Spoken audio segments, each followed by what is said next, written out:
Mateus capítulo 7, versos 1 a 12.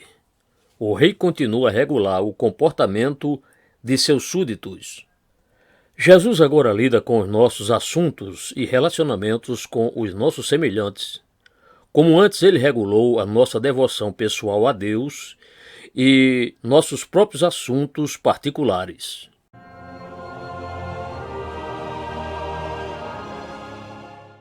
Versos 1 e 2. Não julgueis, para que não sejais julgados. Porque com o juízo com que julgardes, sereis julgados, e com a medida com que tiverdes medido, vos hão de medir a vós. Use seu julgamento, é claro. O versículo não proíbe que você julgue segundo a reta justiça, mas não critique os outros em uma forma de censura ou como se estivesse investido de autoridade e tivesse o direito de realizar o julgamento de seus companheiros. Se você atribuir motivos e fingir ler corações, os outros farão o mesmo em relação a você. Um comportamento duro e censurador certamente provocará represálias. Aqueles ao seu redor agirão com você conforme você agiu com eles e o medirão segundo você os mediu. Você não se opõe aos homens que formam opinião correta acerca de seu caráter, e não está proibido de fazer o mesmo em relação a eles. Contudo, assim como você se oporia ao julgamento negativo deles ao seu respeito, não o julgue. Este não é o tempo de julgamento, nem nós somos juízes de Sua Majestade e, portanto, não podemos antecipar a hora marcada para o juízo final, nem devemos roubar as prerrogativas do juiz de toda a terra. Certamente, se eu me conheço devidamente, não preciso julgar de modo a prejudicar outros homens, pois eu posso me ocupar plenamente no tribunal de minha própria consciência para julgar os traidores dentro do meu próprio peito.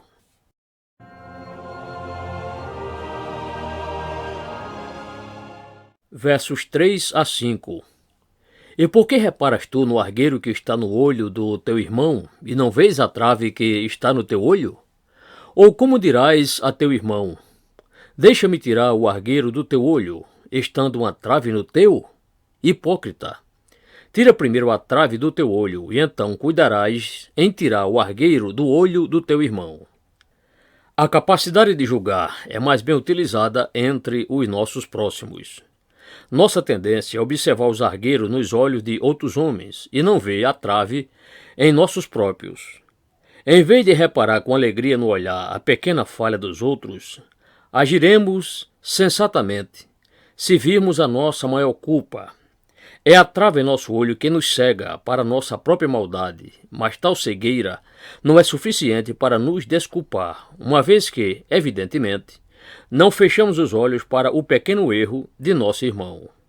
O intrometido se comporta como oculista, mas, em verdade, o seu comportamento é de tolo.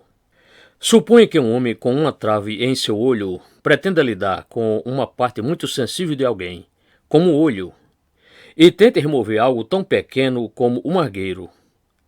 Não é um hipócrita aquele que finge estar tão preocupado com os olhos de outros homens e ainda assim nunca cuida dos seus próprios? Jesus é gentil, mas ele chama esse homem de hipócrita, que reclama de coisas pequenas em outros e não presta atenção às grandes questões em sua própria pessoa. Nossas reformas devem começar em nós mesmos, ou elas não são verdadeiras e não fluem de um motivo certo. Podemos repreender o pecado, mas não se também cedemos a ele. Podemos protestar contra o mal, mas não se voluntariamente o praticamos. Os fariseus eram rápidos em censurar, mas lentos em se corrigirem. Nosso Senhor não terá seu reino composto por teóricos hipócritas. Ele ordena obediência prática às regras da santidade. Depois de nós mesmos sermos santificados, somos obrigados a ser olhos para o cego e a corrigir a vida profana. Mas não antes disso.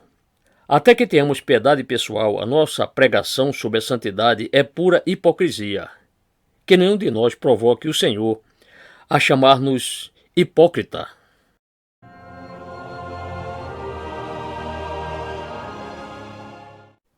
Verso 6. Não deis aos cães as coisas santas, nem deiteis aos porcos as vossas pérolas. Não aconteça que as pisem com os pés e, voltando-se, vos despedacem. Quando os homens são evidentemente incapazes de perceber a pureza de uma grande verdade, não a estabeleça diante deles.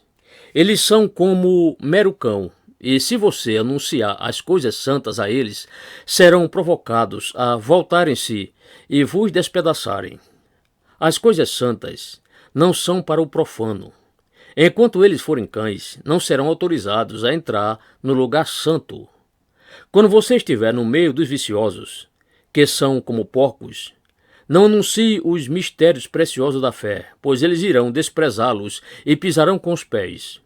Você não deve provocar desnecessariamente o ataque sobre si mesmo ou sobre as verdades mais elevadas do Evangelho.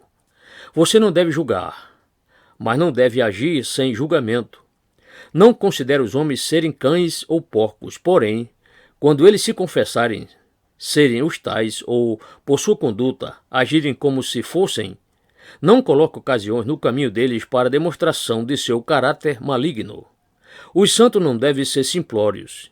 Eles não devem ser juízes, mas também não devem ser tolos. Grande Rei, quanta sabedoria os teus preceitos exigem! Eu preciso de ti, não somente para abrir a boca, mas também, às vezes, para mantê-la fechada.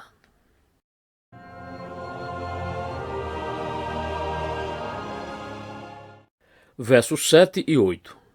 Pedi e dá-se-vos-á, buscai e encontrareis, batei e abre-se-vos-á. Porque aquele que pede, recebe, e o que busca, encontra, e ao que bate, abre-se-lhe-á. Nem sempre você pode falar sobre as coisas celestiais para os homens, mas para Deus sim. Pedir, buscar, bater. Que a sua oração seja adequada para o caso, que ela aumente de intensidade, que ela progrida conforme a grandeza do seu objetivo. Receber um presente é simples, encontrar um tesouro é mais enriquecedor. Entrar em um palácio é o melhor de todos. Cada forma de oração é prescrita, aceita e recompensada de uma maneira adequada à sua característica. A promessa é universal a todos que obedecem ao preceito. As ordens estão em oposição aos métodos de cuidados ansiosos que foram denunciados no capítulo anterior. E elas são encorajamentos para os preceitos de ajudar e não resistir, estabelecidos anteriormente, desde que, tendo recebido de Deus, podemos muito bem dar aos homens que pedem e até mesmo ceder àqueles que demandam injustamente. Com tais estoques ilimitados no comando, não devemos ser mesquinhos ou litigiosos. Senhor, ajuda-me a acabar com a ansiedade e abundar em pedir, buscar e bater. Assim, em breve, transbordarei em ação de graças.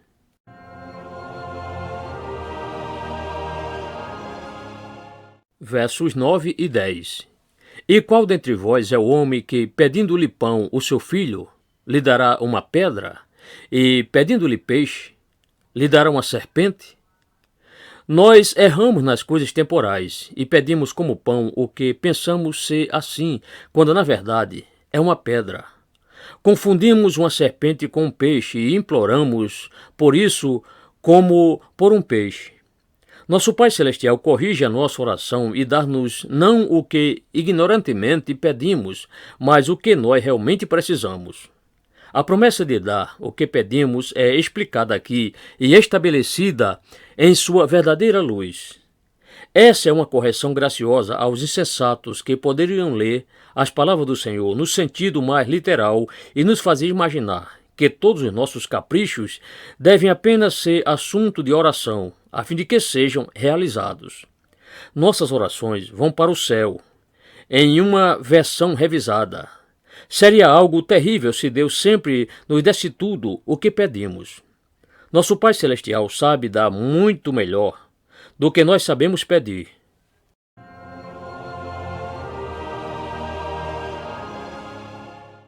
Verso 11. Se vós, pois, sendo maus, sabeis dar boas coisas aos vossos filhos, quanto mais vosso Pai, que está nos céus, dará bens aos que lhe pedirem. Nós, embora maus, e nós mesmos corrigimos os erros de nossos filhos em suas solicitações a nós, e muito mais o nosso todo sábio e bom Pai Celestial, em suas concessões, corrigirá os erros de nossas súplicas.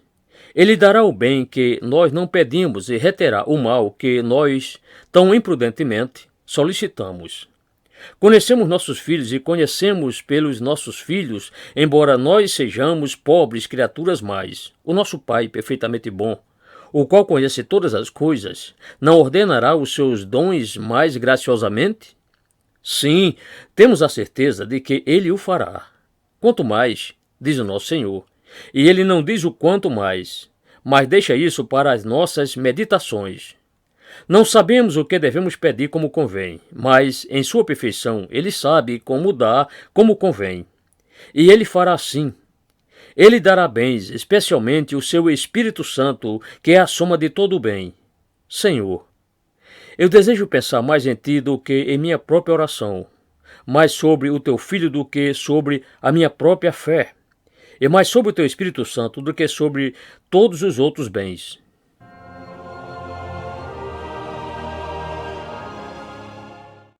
Verso 12. Portanto, tudo que vós quereis que os homens vos façam, fazei-lo também vós, porque esta é a lei e os profetas. Tudo que foi dito antes nos conduz a isso.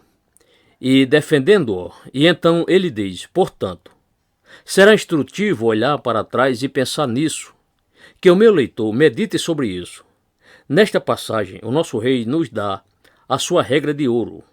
Coloque-se no lugar do outro e então age em relação a ele como gostaria que ele agisse em relação a você, sob as mesmas circunstâncias.